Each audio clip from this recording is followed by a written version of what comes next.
The Glorious Church International et le mouvement de Joël 2, verset 28, ont la profonde douleur d'annoncer le décès au peuple de Dieu et à tout le corps du Christ, ainsi que aux églises de Côte d'Ivoire, le décès du prophète Jean-Marie Demoro, ce samedi 8 août 2026 aux États-Unis, des suites d'une maladie. Pour comprendre le mal pernicieux qu'il a emporté, écoutons son témoignage. J'ai diagnostiqué un mal dangereux et les médecins m'ont dit tu as 2 semaines pour vivre.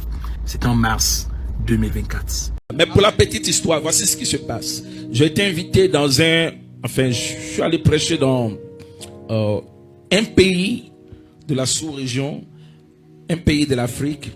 Dieu s'est manifesté et quand j'ai fini le programme, on dit quelqu'un veut te parler. Je décroche le téléphone.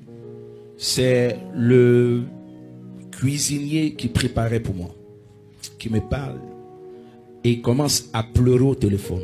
Histoire vraie, histoire authentique. Il pleure au téléphone et il me dit, pasteur, je vous ai empoisonné. Je dis, ah bon? Moi, pour ceux qui me connaissent, les choses comme ça, je méprise, je néglige. Pour moi, c'est rien parce qu'il y a Jésus autour. Amen. Je dis, ah bon? Donc, explique-moi qu'est-ce qui se passe. Il dit, mon patron m'a envoyé pour vous empoisonner, afin pour mettre un produit dans votre nourriture. Le premier jour, il dit qu'il a essayé de mettre dans la sauce, dans le truc, et puis dans la cuisine, la marmite ou bien la casserole, ou bien ce qu'il utilisait est tombé, s'est versé, ça s'est cassé. Ça l'a même brûlé. Donc le premier jour, il a échoué. Le deuxième jour, il a essayé de faire la même chose. C'est lui-même, c'est-à-dire la casserole n'est pas tombée, mais c'est lui-même qui était saisi par des convulsions. Bon, nous on appelle ça onction. Il a commencé à trembler et à crier lui seul dans la cuisine. Le troisième jour, il a réussi à mettre. Et lorsqu'il a mis et qu'il m'a servi et que moi j'ai mangé, à leur grande surprise, je n'ai rien manifesté. Le lendemain, il m'a observé, j'étais normal. Le surlendemain, il m'a observé, j'étais normal, jusqu'à ce que je prenne mon avion et que je rentre à Abidjan.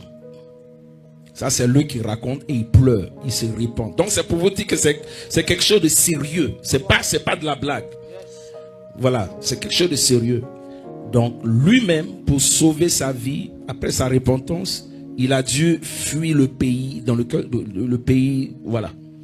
Donc, bref. Donc, c'est 2 ans plus tard, c'est-à-dire là, 2004, que le truc se manifeste dans mon corps. Et les médecins me disent, après 2 semaines, quand les 2 semaines sont passées, on me dit, on vous donne 1 mois. Mais voici encore dans 1 mois, là, depuis mars.